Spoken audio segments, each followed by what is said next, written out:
오늘 하나님께서 우리에게 주신 말씀은 구약성경 창세기 4장 16절에서부터 24절까지입니다.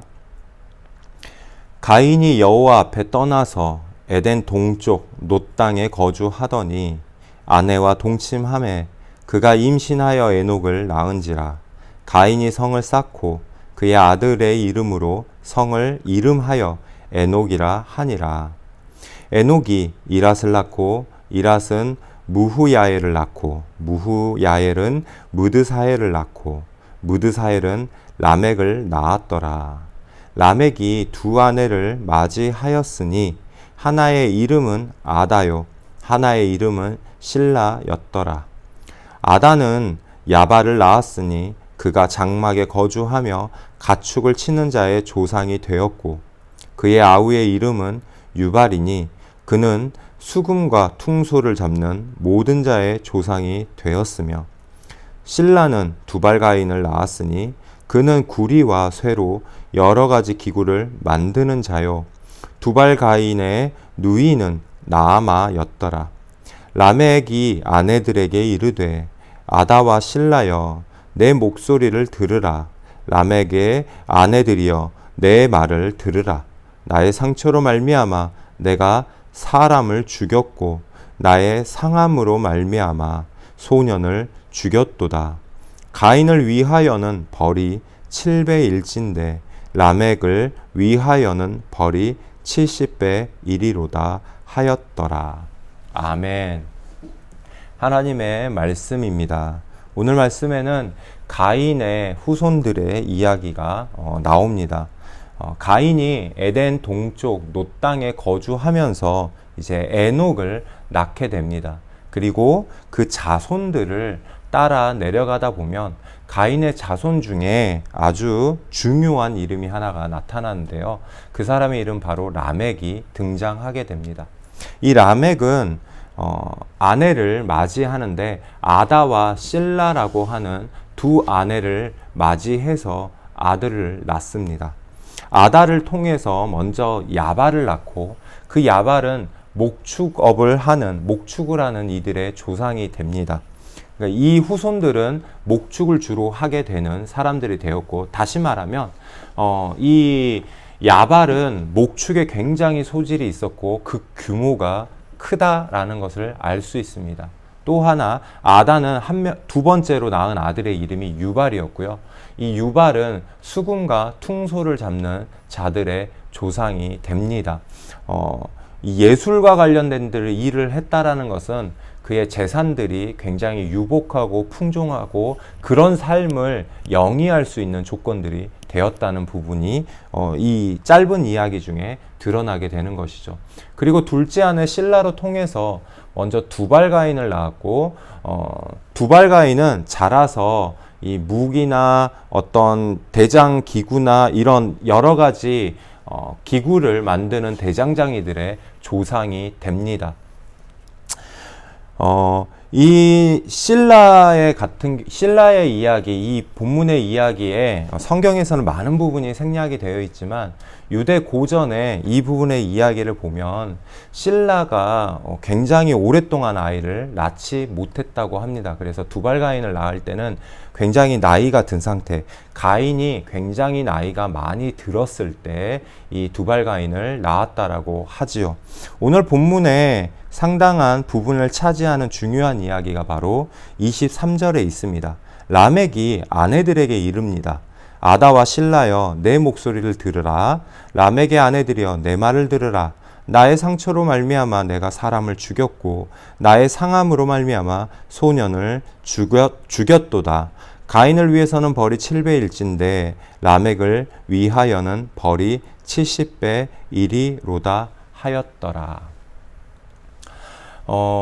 라멕은 하나님께서 가인의 이야기를 통해서 자기 조상 가인의 이야기를 통해서 벌을 하나님이 7배나 벌 주신다. 사람을 죽인 것에 대해서 누군가가 그 사람을 죽이려 하고 공격했을 때 7배나 벌 주신다라는 것을 소재를 가지고 자기에게 누군가가 대적하고 자기를 공격한다면 자기의 힘과 능력, 권력으로 자기의 능력을 다해서 그 죄를 70배나 갚겠다고 선언하는 장면이 나옵니다. 죄에 대한 폭력성과 무자비한 보복으로 그 절대적인 힘과 같은 어떤 권력자의 힘과 권능이 드러나는 부분인데요. 이게 유대 고전에 나와 있는 이 라멕의 이야기를 보면 정황이 조금은 이해가 되는 부분이 있어서 소개를 해드립니다. 라멕이 나이가 들어서 너무 많이 늙어서 눈이 흐려져 볼 수 없었을 때 일어난 일이라고 합니다. 이 두발가인이 무기를 아주 잘 만들었는데요. 라멕이 아주 늙었을 때 아이를 낳았기 때문에 두발가인은 그 당시에 아주 나이가 어린 소년이었다고 하지요. 그래서 그러나 무기를 잘 만드는 재주를 가지고 있었고, 이 무기를 잘 만드는 두발가인을 데리고 활을 만들어서 들에 사냥을 하러 나갔습니다. 이때 좀 전에 말했듯이 라멕은 늙어서 앞이 잘 안 보였고, 두발가인은 매우 어렸을 때 상황이었습니다. 저기 먼 발치에 이렇게 살펴보고 있는데 짐승이 엎드려져 있는 게 보이길래 두발가인이 아버지 라멕에게 말을 해서 활을 얼른 당겨서 저 짐승을 맞춰 죽이라고 말을 했습니다. 비록 거리가 멀었지만 능력이 있었는지 이 라멕은 활을 쏘았고, 그 멀리 희미하게 보이는 그 짐승을 활에 맞춰서 그 짐승의 몸에 활이 들어가 죽게 되었는데요. 이제 짐승을 확인하러 가까이 가서 보니 유대 전승에는 이게 실수로 잡은 이 짐승이 할아버지였던 가인이었다라고 합니다. 히브리인들은 이 부분에 가인이 이렇게 갑작스럽게 죽게 되는 이 장면이 가인이 그의 형제 아벨에게 행했던 악에 따라 하나님께서 가인의 악을 갚았다라고 평가하지만 성경에는 이 이야기가 실려 있지 않습니다. 분명한 것은 히브리 전승에 있는 이야기이지만 성경의 가치관에 조금은 맞지 않기 때문에 성경은 이 부분에 대해서 일절 언급하고 있지 않습니다. 하나님께서는 죄인을 계속해서 그 사람이 회개하고 하나님 품으로 돌아올 수 있도록 늘 행하는 분이었고, 그런 가능성을 열어두시는 분이기 때문인 걸로 생각이 듭니다. 가인이 죽고 나서 이 가인과 두발가인이 가인이 죽고 나서 이 라멕과 두발가인이 가까이 가서 살펴보니 이 할아버지였던 가인이 땅 위에 엎드려서 죽어 있는 것을 발견하게 된 것이죠. 그래서 라멕이 이 부분에 대해서 이 일을 행해진 것에 대해서 자기가 자기의 할아버지를 실수로 죽인 것에 대해서 크게 근심하였고, 그게 너무 화가 나고 크게 근심하여서 그가 이 화풀이로 직접 자기 손으로 이 어린 아들 두발가인을 죽였습니다. 근데 이 소식이 누구에게까지 전해지게 됐냐면 라멕의 아내들이 이것을 듣고 굉장히 화가 났던 것이죠. 그래서 라멕의 아내들이 이날부터 라멕을 미워했고 라멕의 말을 듣지 않았고 오히려 라멕을 죽이려고 했다고 합니다. 그때 이 라멕을 통해서 어떤 사람의 그 조직에 대한 권력과 정치적인 힘이 등장한데요. 먼저 라멕의 집안을 보면 굉장히 일반적인 집안이 아니라 최초로 권력이 사용되어지는 집단이 굉장히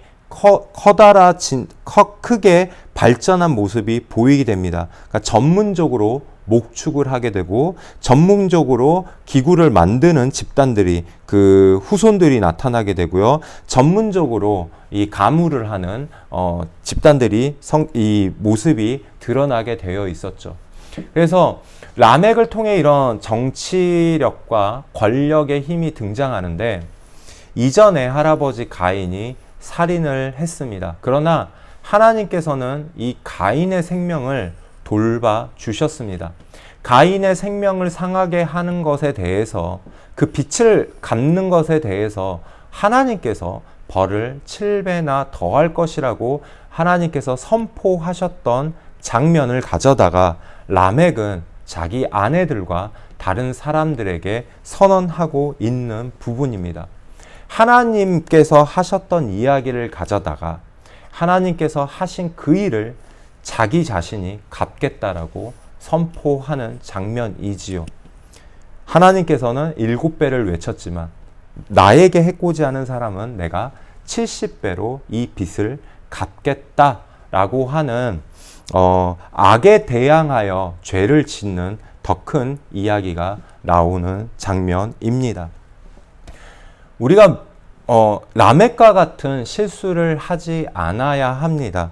가인도 아벨을 죽인 것이 실수였던 장면인지 고의적인 장면인지 명확하게 드러날 수는 없지만 죄를 짓고 나서 하나님 앞에 어떻게 서야 하는가? 우리가 성경에 많은 죄인들이 나타납니다. 우리가 존경하는 성경 인물 중에서도 항상 인생 전체가 죄를 짓지 않고 살았던 사람은 예수님밖에 없습니다. 그러나 죄를 지었을 때, 그들이 죄를 지었을 때 하나님 앞에 어떤 태도로 서게 되는 것인가? 내가 가진 이 잘못과 내가 가진 이 죄와 내가 가진 이 단점이 하나님 앞에 겸손하게 설 수 있는 모습으로 작용하는가? 아니면 하나님보다 내가 내 주위의 사람들을 바라보며 그 사람들에게 나의 권위와 나의 힘과 내 체면을 세우는 것에 더 목적을 두고 있는가? 그렇게 해서 또 다른 거짓과 또 다른 상황으로 통해서 죄를 오히려 더 만들어 가고 있는가? 죄가 죄를 낳는 결과들을 보이는 성경의 인물들도 있었고 하나님 앞에서 겸손함으로 통해서 하나님 앞에 그 죄를 해결하는 성경의 인물들도 있습니다. 우리가 명심할 것은 하나님께서 하실 일과 내가 할 수 있는 일을 명확하게 구별해야 합니다. 창조주 하나님의 영역과 그리고 피조물인 내 삶에서 나의 영역이 있음을 분명하게 구별해야 합니다. 성도는 하나님의 일, 하나님의 영역뿐만 아니라 하나님의 소유와 하나님의 것이 있다는 것과 그리고 내 것이 있다라는 것을 구별해야 합니다. 우리는 이 부분에 대해서 끊임없이 고민하고 구별해야 합니다. 생명은 하나님의 것입니다. 그러나 그 생명의 존폐를 넘보는 라멕과 같은 실수, 커다란 것만 하나님 앞에 죄를 나타내는 것이 아니라 큰 일이든 작은 일이든 하나님의 하실 일과 내 일을 구별하며 하나님의 영역과 나의 영역을 구별하며 하나님의 소유와 나의 소유를 구별하는 그러한 성도들이 되시길 바랍니다. 우리 함께 기도하겠습니다. 거룩하신 하나님 아버지, 가인의 후손 중 라멕의 이야기로 통해서 우리가 하나님의 영역을 넘보지 않겠다는 메시지를 이 가르침을 오늘 배웁니다. 하나님의 것을 내 것으로 여기지 아니하고 하나님의 영역을 넘보지 아니하고 또한 하나님이 하실 일, 하나님의 주권을 내 힘과 내 능력으로 넘보지 않기를 원합니다. 하나님께서 하실 일에 우리가 하나님께 의탁하며 하나님의 그 놀라우신 힘 앞에서 우리가 겸손함으로 통해서 하나님 앞에 엎드려지며 하나님을 바라보며 하나님께 구하는 그러한 겸손한 자들이 될 수 있도록 우리의 삶을 이끌어 주시옵소서. 오늘 말씀으로 통하여서 이 라멕과 같은 죄를 짓지 아니하도록 하나님 앞에 혹시 실수하더라도 우리가 그 실수로 통해서 또 다른 죄를 짓는 것이 아니라 하나님 앞에 엎드려 회개하고 그리고 그 회개로 통하여서 하나님 앞에 다시 한번 정결해지고 거룩하신 하나님과 동행할 수 있는 삶으로 우리의 삶을 끊임없이 말씀으로 인도하여 주시옵소서. 거룩하신 예수 그리스도의 이름으로 기도드립니다. 아멘.